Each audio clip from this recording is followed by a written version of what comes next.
નમસ્કાર મિત્રો, છોટાઉદેપુર ક્રાઇમ ન્યૂઝમાં આપ સૌનું હાર્દિક સ્વાગત છે। તો છોટાઉદેપુર જિલ્લા કક્ષાનો ગરીબ કલ્યાણ મેળો SN પટેલ કોલેજ ગ્રાઉન્ડ ખાતે યોજવામાં આવ્યો હતો।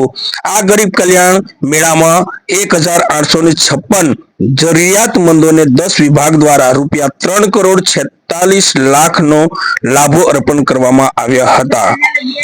તેમજ સાંસદ જસુભાઈ રાઠવા ઉપસ્થિત રહ્યા હતા। રાજ્ય સરકારની વિવિધ યોજનાકીય સહાય ગરીબ જરૂરિયાતમંદ લાભાર્થીઓને એક જ સ્થળે હાથોહાથ આપવાના ઉદ્દેશથી રાજ્યભરમાં ગરીબ કલ્યાણ મેળા યોજાઈ રહ્યા છે। તેના ભાગરૂપે છોટાઉદેપુર જિલ્લા કક્ષાનો ગરીબ કલ્યાણ મેળો SN પટેલ કોલેજ ગ્રાઉન્ડ ખાતે યોજવામાં આવ્યો હતો।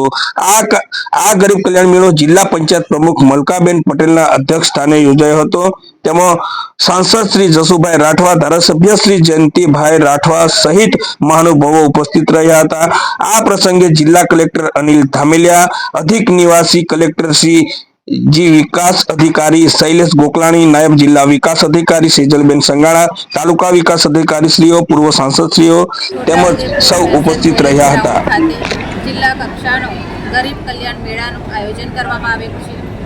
આજના આ 14મા તબક્કાના ગરીબ કલ્યાણ મેળાની અંદર લગભગ આજે 1856 જેટલા લાભાર્થીઓને 3 કરોડથી પણ વધારે રકમનો લાભ આપવામાં આવ્યો છે।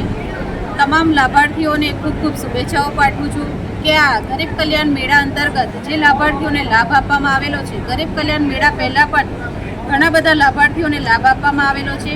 એ તમામ લાભાર્થીઓ આ ગરીબ કલ્યાણ યોજના હેઠળ તમામ લાભાર્થીઓ ખૂબ આગળ વધે, પોતાનું જીવન ધોરણ ખૂબ ઊંચું લાવે અને પોતાના પરિવારનું ગુજરાન ખૂબ સારી રીતે ચલાવે એ અંતર્ગત માનનીય નરેન્દ્રભાઈ મોદી સાહેબે આ અભિયાન ચલાવ્યું છે।